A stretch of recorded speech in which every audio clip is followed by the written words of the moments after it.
program. So Christine, maybe you can advise, how are we doing on time? Do we have some time for feedback, or should we go straight into the session, the next session, and allow the feedback to come around those sessions? Christine, maybe you can give me an indication on how we are doing for time. Thank you so much. Okay, we are time pressed. Maybe we can have the feedback after the first 4 presenters. So we can move on to the next presenters. All right, thank you so much, Christine. Please note your questions in the chat box, and I apologize, I had planned to be shorter. Please throw in your questions. I'd like to invite Irene Boke, who will help us moderate the next session. And like I said, we've asked the speakers to kindly constrain themselves to 5 minutes so that we can hear. And the reason why we invited this particular set of speakers is because debt has so many impacts, social impacts, political impacts. And we felt we want to hear from different sectors. So Irene, please take over. Thank you. Okay, thank you, Wanjiro. So my name is Irene Boke. I work at Transparency International Kenya. I'll be moderating the remaining parts of the session. So just to pick up where Wanjiro has left, if you have any questions or comments, or you want to seek clarification, please just use the chat option. Type your questions there, and then we'll collect them and have them addressed by the different speakers. Just maybe to rush you through how the next program will be. We have presentations by CSO leaders, which is the next topic here. And we'll have about several presentations. We'll work this between 9 to 11. So for the speakers, please note you have 5 minutes to do your presentation, just to speak about the different topics that we have prepared on. And then we will have a plenary session. So we'll start with the political dimension of debt. We'll have Irene Otieno and Leonard Wanyama speak on that. And then we'll go to a next session on legal dimension of debt as well, because we know debt has equally a legal dimension. We'll have Christine Konge and Jane Muhia speak on that. After the 4 presentations, we'll have a plenary for about 20 minutes. So that is when I'll collect your questions and comments of points of clarification and address them within that period. So after the 4 presentations, please note that session will also include the questions or comments from Wanjiro's presentation. And then after that, we will also look at the social economic dimension of debt. We'll also have about 4 speakers on that. And then we look at that will also include the issues of debt and corruption, debt and gender, and debt and social justice issues. And then we'll have also a plenary after that. And then we'll have the global dimension of debt as among our final presentations. And finally, we'll be asking them, what are the debt options for Kenya? We'll have a presentation from IEA on that. And we'll do a short presentation about the Okoa Uchumi Coalition and what our demands are in relation to the issues that we've discussed, and what really is it that the Okoa Uchumi Coalition is seeking in terms of debt transparency and issues in relation to debt. And then we'll close the meeting after those presentations. So allow me to welcome our first speaker. Under the political dimension, we have Irene Otieno. Irene Otieno will be speaking on whether there are failures in the oversight process of debt. So Irene is the national coordinator of the National Taxpayers Association, and she advocates for the association advocates for government accountability in the delivery of service and influence policy through engagement of engagements, partnerships, and taxpayers transformation, information, and research as well. So Irene Otieno, please just come in. I hope you can be able to share your screen if you have any notes. If not, please just proceed. And I'll request that if you're not speaking, please just mute your microphone to allow the speakers to have quiet and nice presentation. So Irene, welcome. You have 5 minutes, please. Just keep to the time. Thank you.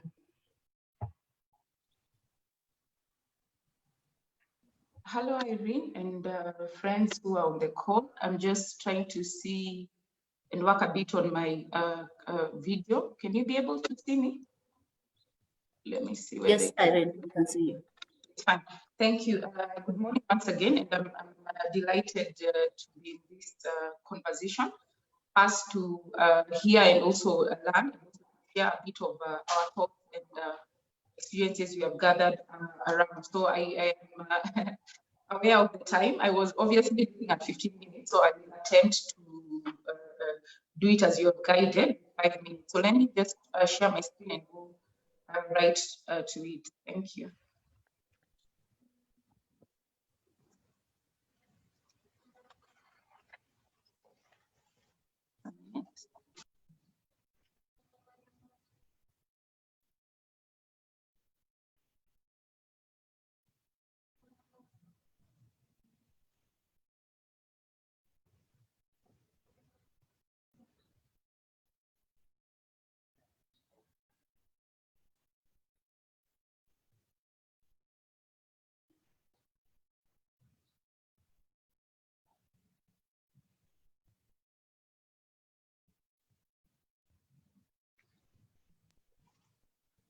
Just confirming that you can all see the screen well. We can see your screen, Irene. Thank you. Yeah. Just just have a short discussion around the issues of debt and whether it is an oversight, failure in oversight by our institutions. I'll really have to jump some of the slides because of the guidance of time. But as Chiro in her presentation has also shown, the debt has been going up. You can already see from that, so I will really not take much time on that. But go straight to what we view as an organization is that indeed the debt conversation is an oversight lapse by, I will really narrow down to just 3 institutions first, because in our understanding and looking at our law and the context, the Cabinet, the National Assembly, and the National Treasury by law have been given far-reaching powers and and room to be able to attempt to rein in the debt, or at least even if we are acquiring the debt, you can see the results or the positive impact of that debt. So according to Section 26 of the PFM Act, you can clearly see that Cabinet must be able to consider the budget review and outlook paper. If we look at what happened around the 8th October, you can see that they as Cabinet approved an increase of debt from 105 billion to 1.0 trillion. So then we are just wondering, when we talk about the collective ownership at Cabinet, does it then mean that the Cabinet cannot critique some of these issues very clearly? Or does the presidential project around the Big Four agenda, will it continue to cloud their minds with how will we fund? Because remember, on the Big Four agenda, there's been a lot of conversations that it is too ambitious, but even if we want to do it, are we even monitoring? So borrowing from the budget, the Parliamentary Budget Office, you can also see the challenges they have with the Big Four agenda. So I feel that on matters of debt, sometimes the Cabinet and the project that the presidency comes with is not really critiqued well. It might be a legacy issue, but it is the citizens who will finance it. So is Cabinet critiquing it, or are they just a rubber stamp of what governments think we want to do? So from our end, we think we need to have more open-minded people who can be able to push back and say that indeed it might be a prudent thing to do, but in terms of the space that the nation is in, we cannot afford such huge project. And aside from the magnitude of the project, the question then becomes, how are you monitoring value for money from these projects? There has been assertion that a lot of the Big Four projects, as an example, is spread throughout the entire budget. So even monitoring and seeing and tracking where are the resources going to, what value for money are we getting from it, So in a nutshell, just to say that we really must see, the first stop would also be better oversight by cabinet on the matters of debt, particularly when they are looking at the budget policy statement. That would be a good entry point for a bit of oversight on how we accumulate debt. The National Assembly, and I'd want to expand it a bit, not to just the National Assembly, but the Parliament of Kenya. So in our view, a lot of focus on debt has been by the National Assembly, and particularly the Budget and Appropriations Committee. We feel that this is really narrowing down the issues of debt, which is quite weighty, and as we have stated, there are very many angles to approach it. So we see that in terms of oversight, we can be able to rope in Senate very clearly. Particularly, we know that debt being a fast charge on the consolidated fund, then it technically reduces the amounts that are available as equitable shares to counties. So how involved is Senate in demanding accountability around how we acquire the debt, the cost of the debt, the type of the debt we are acquiring? So that is an area that we haven't seen Senate coming out very strongly. They have attempted, we must give credit, but when we link it, I guess, with the issues of the equitable share going to the counties, then we might be able to have them come out more strongly and support these conversations that really debt is a debt crisis that we must address. So having looked at Senate, I'll go then to the Budget and Appropriation Committee. As you can see there, at least there's really good work coming from the Parliamentary Budget Office. Their reports have pointed out that debt is indeed an issue, and they've even given clear way forwards that I will point out towards the end of this presentation. But we know that PAC has a lot of room that they can be able to address the debt issue, and they have. If you look at some of the recommendations that the Budget and Appropriation Committee has stated, they have been very vocal on the implementation matrix of the Big Four agenda. They've demanded that this be shared with them. It has not been forthcoming so far. So in terms of oversight, I think this is one group that we can rally around and see where to strengthen, if it's capacity or information gaps that they might not have, and we as civil society, media, and other players would have. It would be interesting to see how we work together with them, considering they have already shown a bit of concern around this issue. Remember, they also propose that the National Treasury needs to specify a list of the beneficiary projects to be funded by debt in the 2020 budget policy statement. That was one of their recommendations. That list has still not been shared. If it has, then at least it has not been made public. So then we are seeing that the debt issue is a concern to the citizens, concern to us as civil society, but we are also seeing that this parliamentary committee is also, catching up and demanding for far much more accountability. However, in terms of oversight, as a nation, we were a bit concerned. You can see that the public debt was, the limit was, had coded at around 9.0 trillion, and that was because of that amendment within those regulations.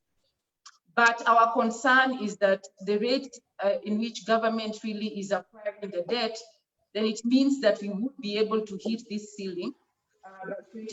So in our opinion, 2022, in our opinion, we don't view the setting the limit as a solution really, but trying to more critique on are there available ways that we can reduce this debt.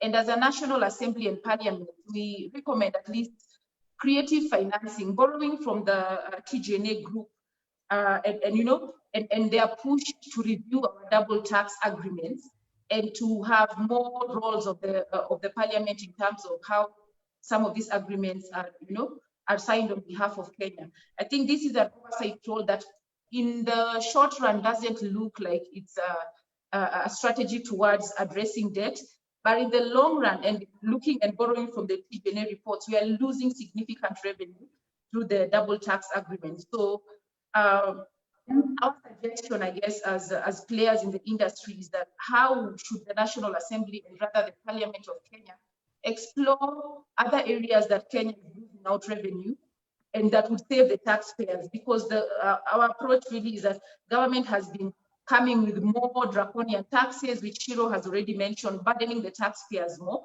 the taxpayers more, while we are losing, according to other reports, more money So in a sense, you can almost have taxation constant without adding either the rates or the type or the tax streams, but still other loopholes where Kenya, and just not Kenya, but other African countries are losing out in terms of debt. So there is clearly more room for the National Assembly to throw its weight on matters debt oversight. Irene, Okay. you have, okay. Your time is almost up. You can just conclude. I'll give you 1 more minute to wrap up. Thanks, Irene, for that guidance. So I'll just go straight then to the way forward that we are suggesting. So the suggestion from us as an institution and as most citizens is that we need to have the approved budget, the approved public debt and borrowing policy, implemented to the letter. This is going to be one of the methods in which debt sustainability is going to be addressed. Reason for this is because it has really empowered the Public Debt Management Office on the matters of debt. And so they would not just not be rubber stamping, but there's so much more power if we look at the policy. So we suggest that a full and a strict implementation of that policy would be one of the solutions. We are also looking at the public debt register should be made public at least 3 months at the end of the financial year to ensure and to support CSO, other players, even media, to look at the transparency issues around that, to look at what really we were taking the debt for what has been the result of this ABC. And we are also looking at, serious advisors to the presidency and cabinet, not that we don't have, but then I think we should just say that the cabinet, the presidency, and our leaders should take advice, because looking at even the CBK governor, he's been very clear on this issue. And so the recommendation also is that the political class should be able to take advice from the economic advisors and not do this as a political thing. As I wind up, Irene and team, is also just to mention, our politics is one of the reasons, again, we find ourselves here. There isn't much oversight because, in essence, we don't have an opposition per se. So our politics is one of the things that has then ensured that there isn't so much scrutiny from the political class. And that's why we then view that this coalition of civil society organizations would be able to fill that vacuum, because it's indeed a vacuum. And I think as we lead from the front as civil societies, then our hope is that the political class would be able to, follow suit and take up the legal provisions that give them the power to ask these critical questions for the benefit of Kenyans. So I'll rest my case there, Irene and team.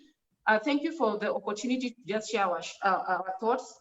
The 5 minutes, I must say, was a bit of a challenge, but I'll be able to give Tisa some of this, the presentation, and we'll be able to share with the people on this call, just to be able to understand deeper and also give us their thoughts and feedback on some of the suggestions that we have given as an institution.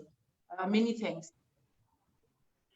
Okay, thank you, Irene. I'm really sorry for the time limit that we have. We have quite a bit of presentations to go, and online meetings are quite tricky as well. When you keep people too long, then they get bored. Sorry for that. But I've noted also Lucy's comment. I'll give you, Irene, a chance to address this during the plenary.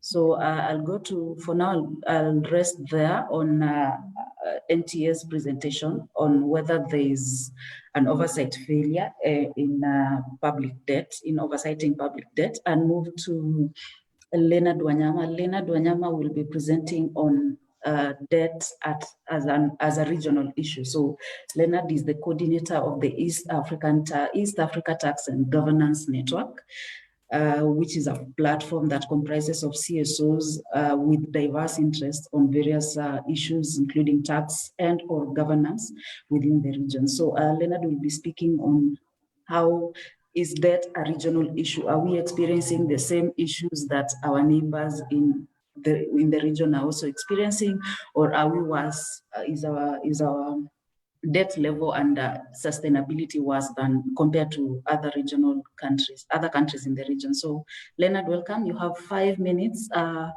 give you a leeway to about 7 minutes, but please don't exceed that. We'll address more issues during the plenary. Karibu. Thank you, Irene. Just to confirm if you can hear me clearly. Okay, from my end, you're a bit far from your microphone, but I can still hear you. Maybe you can add a bit of volume. So how about now? I've just moved closer to the computer. Maybe I'll have to project my voice a bit. So because of time, I won't even really share my presentation. I'll just read through the notes and then try and keep myself within the allocated period so that we could move the schedule. In looking at the issue of debt, we are very concerned with the economic sustainability of the East Africa community countries. This is because our mandate is within whatever country is added into the East African community. So in that case, at this point in time, we also consider the sustainability of a country like South Sudan. Now, as tax justice advocates, we come in from the angle that the problem at hand in the public financial management cycle is that there is inequality and manifestations of it in the whole economic cycles. This manifests at various disparities. And so whether it's gender, whether it's based on age and so forth, and among other aspects, tax is one of those spaces in which these inequalities manifest themselves, because you can have things like inequalities in agriculture, inequalities in housing, and so forth. Now, particularly in the case of taxation, the injustice that is mainly arising is that there seems to be an emergent system of big business and wealthy individuals dodging billions of their tax obligations.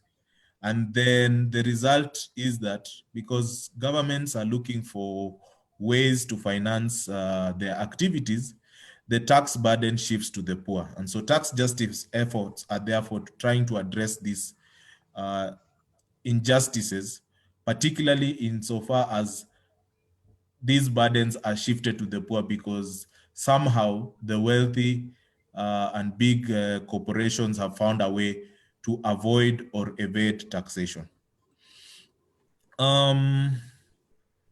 Just to speak briefly on the context, globally there is an increase in country debt repayments by 85% since 2010. For advanced economies, there is this long-term fiscal imbalance. They are finding themselves spending more than they are raising. And this is because of a lot of expansion in their government programs. And so they have to think of how to do that balance. Meanwhile, for developing countries, they are already in a weak economic state. The IMF estimates that about 40 countries in the region are either already debt distressed or at a high risk. And this is despite previous efforts like the Multilateral Debt Relief Initiative and the Heavily Indebted Poor Countries initiatives that were interventions to kind of ease the debt strains on these countries. Nonetheless, you find that post the global financial crisis, the question of bond issuances came up a lot. So countries have been issuing bonds that have increased from 1 billion in 2011 to now 6.2 billion in 2014. And the external debt in these countries between 2010 and 2015 has shot up by 147%. So you can see how the trajectory of debt is happening across Africa. Also, according to the Regional Economic Outlook, it's estimated that revenues in 15 of the 45 countries that have been looked at are less than 15% of their respective GDP. So these are the kind of statistics that are emerging across African countries. So as mentioned in Kenya, in that context, and also East Africa, there is quite clearly a situation where there is increased debt. But what is more unfortunate is that this debt is not resulting in productivity. Most of it is going back into repaying loans and budgeting for ballooning country wage bills. So we are borrowing from Peter to pay Paul across the East African countries. So the conversation about debt is increasingly about the risk of default because of the massive amounts of money that we have onboarded as economies. Secondly, there is the question of weakened resilience.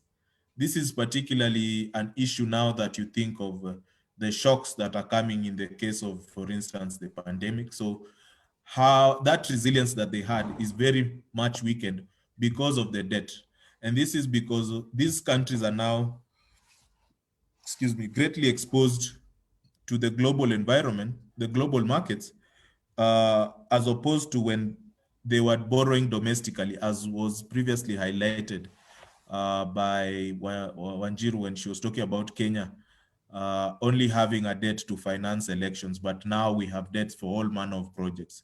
So initially we had debt that was borrowed domestically and could be easily restructured because since it was borrowed in the local currency, then the restructuring was easier. However, now that we have commercial loans, restructuring that is very difficult whenever there are shifts in the global markets. So for instance, rise or decrease in the dollar, that affects, and for instance, that affects us. And if you look at the Kenyan case, now that the dollar has risen, I think it's now 108, our debt has also increased in a very short period of time, just based on weakening of the shilling. So when we speak of the linkage between the public debt and issues of taxations, we look at three main things. First is what I'd hinted on, the increased tax burden. If you've looked at the conversations in Kenya, maybe also in Uganda, if you're following, but there is a lot more burden on the individual as opposed to companies. If you look at the conversations about the digital services tax now, there was also a digital tax in Uganda some while back.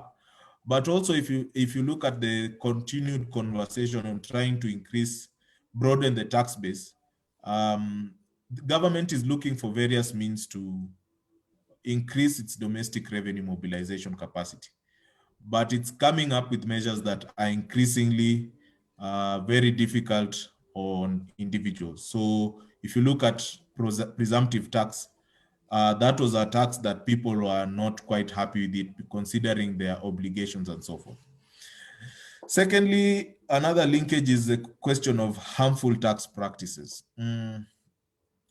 Other than just locally on issues like the presumptive tax and so forth, these practices like double tax agreements that are giving benefits to foreign companies and then disadvantaging local companies. So if you have companies that are operating in the same sphere and one is coming in from a foreign country, they have other benefits that are then kind of hindering our local entrepreneurs and so forth. But also, unfortunately, some of these agreements are resulting in situations where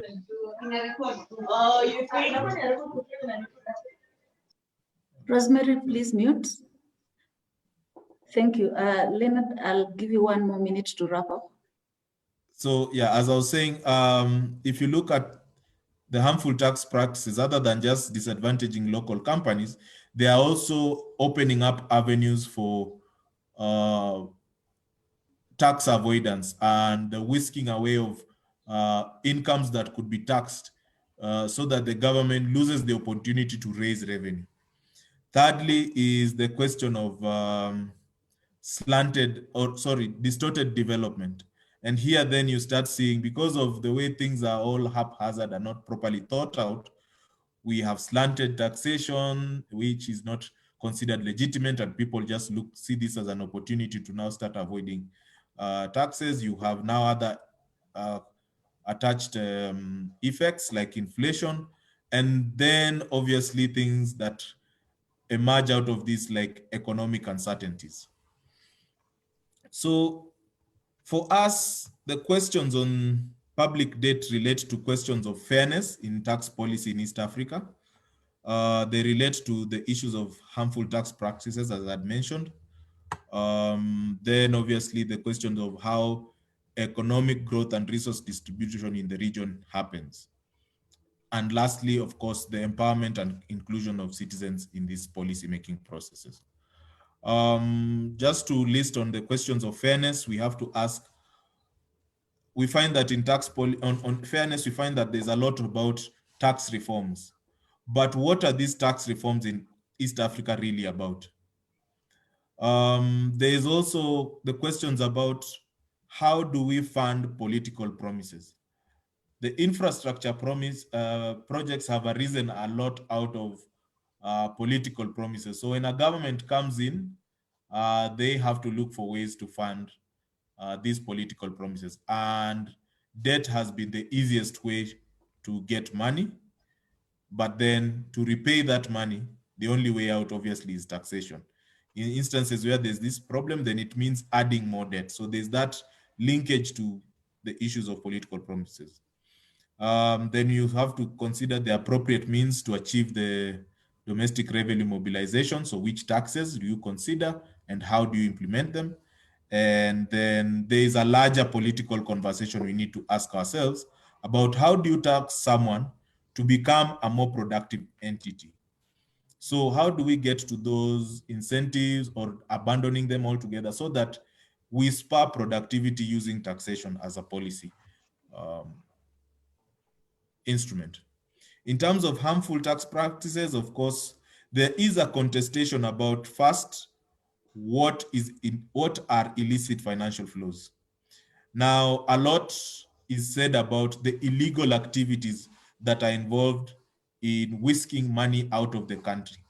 But in terms of tax justice, we also think of the legal means by which tax is avoided. And so that question has to continue playing out. As tax justice advocates, we continue to say, look, there are also these legal means, and there's a lot more money that is whisked out that could help service delivery if we can tap that. There's also questions around the linkage to tax havens.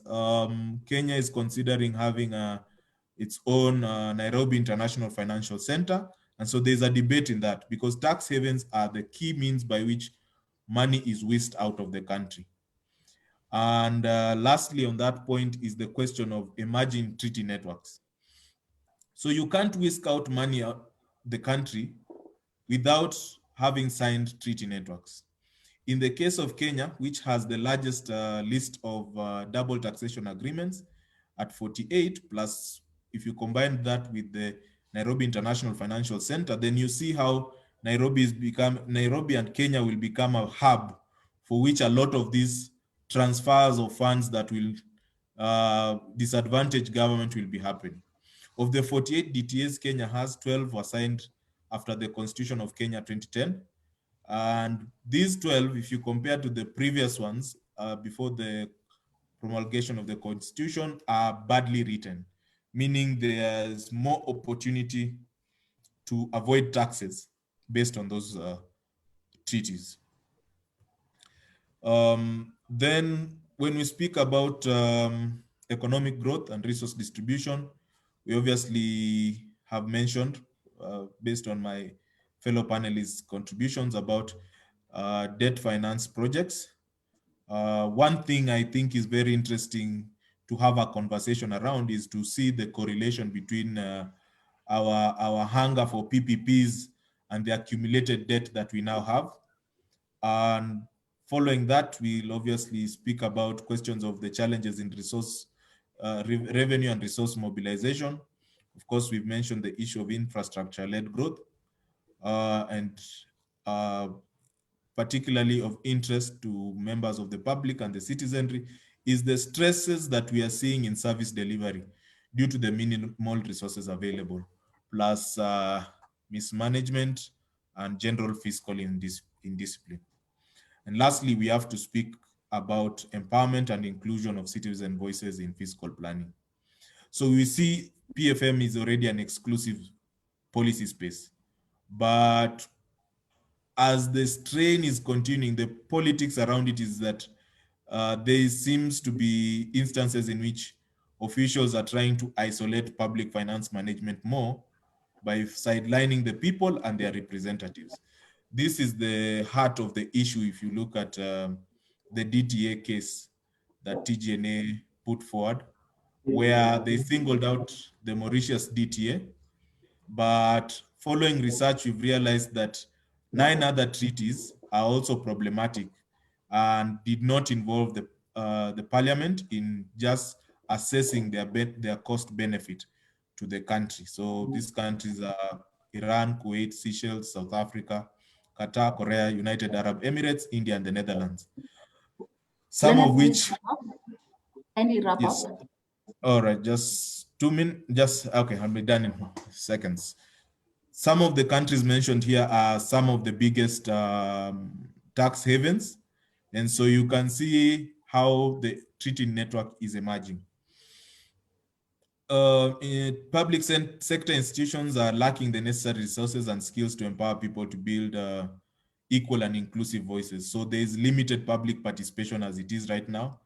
There's a lot of stifled political party debate. You haven't seen very robust debate about taxation or public finance management, unless it's something heated. But there's also a trend here if you think of the fact that as civil society, we somewhat shifted from civic education to more capacity building. Capacity building being training the people in institutions to consider the issues that we thought were important, thereby kind of reducing and neglecting the need to train citizens to be more vigilant. So why we are very happy about today's presentation and conversations is that for us, we see this as an opportunity to engage and implement an idea of having a tax justice forum in Kenya with like-minded organizations and individuals that will try and push public finance management and revenue issues forward a bit better. We want to mirror this with our Ugandan counterparts who have been very good at it. And this is a good opportunity in terms of even thinking through the public interest litigation strategies, engaging parliament, and so forth. So I'll leave it at that. Thank you very much. Okay, thank you for that.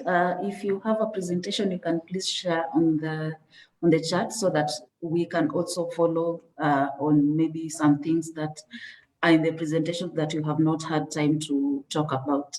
So that was the political dimension of public debt in Kenya and in East Africa as well. So we had Irene spoke about the oversight institutions and their role in oversighting public debt in Kenya.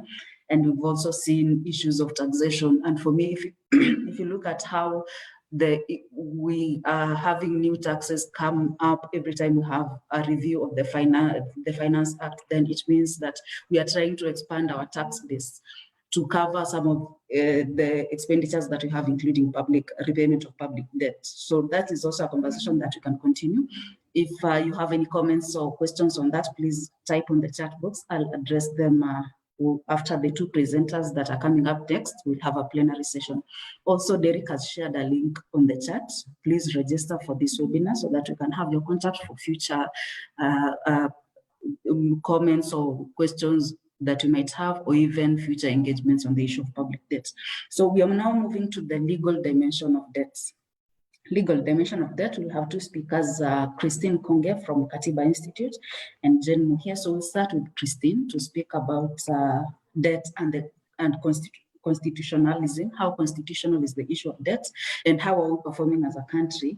Then if we are executing mandates, constitutional mandates in issues of public debt. So Christine is the executive director of Katiba Institute. Katiba Institute is basically an institution that promotes knowledge and understanding in Kenya's constitution and constitutionalism, and also defends and facilitates implementation of the constitution. So Katiba is all about the constitution, and we now want to hear then what are the constitutional aspects of debts and how are we performing in the country. Christine, you have 5 minutes. I'll give you a maximum of 7, but please don't exceed that. We'll have more engagements during the plenary. Thank you. Okay, thank you so much, Irene, for that introduction. And it's an interesting way you've put it, as in what is the constitutional dimensions of debt? And of course, we know that the Constitution lays down a framework for our social, political, and economic administration. So of course, then debt becomes a very critical part of that, the economic part, in terms of how the country is run. So of course, now it's interesting that quite a number of these problems are ballooning or exploding after the 2010 Constitution came in. And so the issue somebody might, ask, the question someone might ask themselves is why when we have such a good framework, legal framework established by the Constitution to control public expenditure and therefore control public debt, why are we in this situation? The Constitution, of course, creates a very extensive and interlinked framework for how we run our affairs. And then, of course, this framework is strengthened through legislation that is meant to be passed by Parliament, and also through oversight institutions that are supposed to interrogate public decisions made by the executive and other institutions that are in the pipeline for developing our policy on economy. So of course, I'll just run through a bit of the overarching principles that we have in the Constitution that are actually supposed to enhance physical responsibility to ensure a thriving economy that is supposed then to be able to assist citizens to live a life of dignity, and including promoting and implementing the Bill of Rights, including Article 43 rights, which were now made justiciable by the Constitution.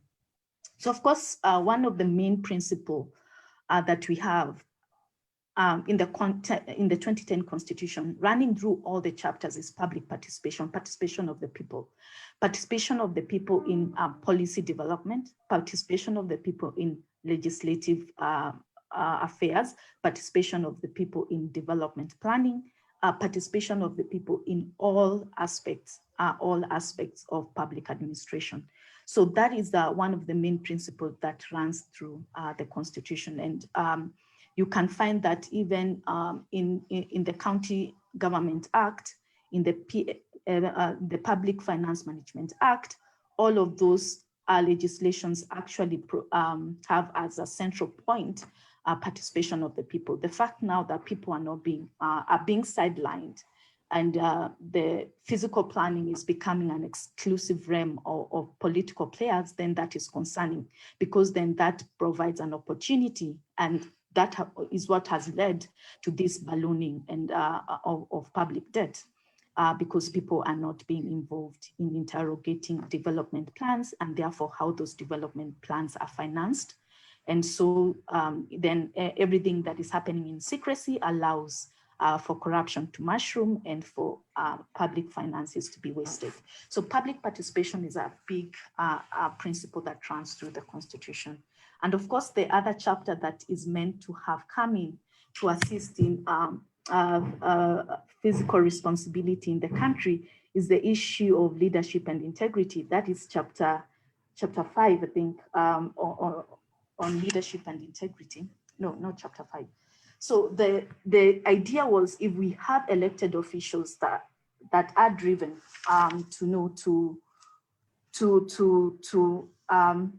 that are disciplined and committed to the service of the people, and are competent and are elected or are appointed on the basis of personal integrity, some of the issues that we are having right now would not come in. So leadership and integrity chapter was supposed to be very pivotal in ordering our political class.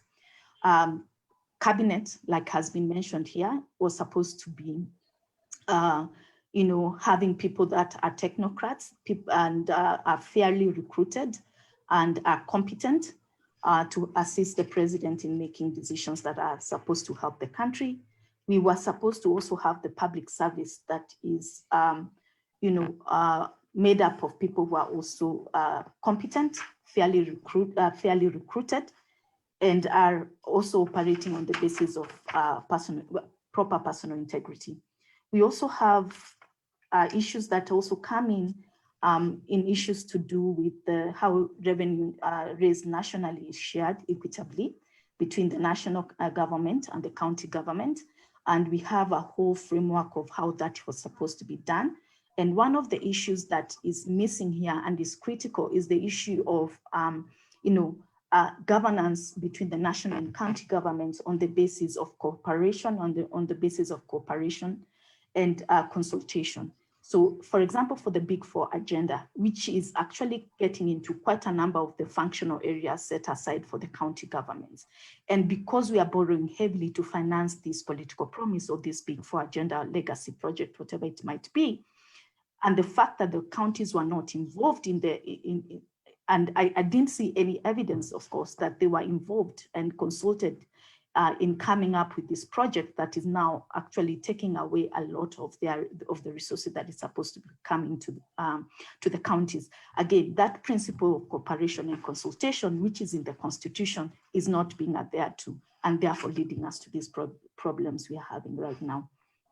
There was also the issue of taxation.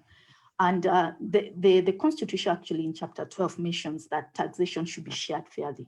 Taxation should be shared fairly between the poor and the rich. So now that we're having all these problems, again, that was a principle that is now not being adhered to. And now we are seeing, as Leonard has said, the taxation is being borne now by the poor as opposed to the rich. And of course, there are also issues to do with prudent, public money shall be used in a prudent and responsible way. That is a principle that is supposed now to be safeguarded by the oversight institutions. That means Parliament, that means the Auditor General, that means the EACC, that means even the judiciary, because also it's an oversight institution in terms of public interest litigation. So again, that is a principle that is not being adhered to, and that therefore has led us to all these problems we are seeing now. We also have the principle of burdens and benefits of borrowing shall be shared equitably between present and future generations. So this generation, our generation, is the one that is creating a huge tax burden that will have to be borne by future generations unfairly if we don't take up our role as citizens to put a stop to this mushrooming public debt. And of course, the other critical issue is that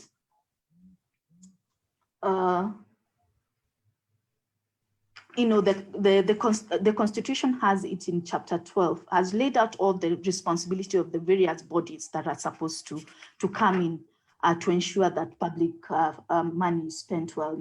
It has provisions on procurement of public goods and services. It has provisions on control of public money through the National Treasury, through Parliament, and through the Auditor General. It has stated that actually the critical body that is supposed to control use of public money is Parliament. And of course, now with the problems with not having an effective opposition, we are now at this situation. Also, procurement of public goods and services must be cost effective. That is a principle that we find in the Constitution. So again, all this framework, the framework of how we plan, how we borrow, and how we spend, the framework of it is in the Constitution through principles that have been laid out, through institutions that have been established and financed by public money. The problem now is that these institutions and these principles are actually not being implemented by the institutions that are supposed to do so. We even have citizens who have been empowered to assist in the public administration and through Article 35 on issues to do with access to information and also through public participation processes. Again, this again is not happening and is not being made.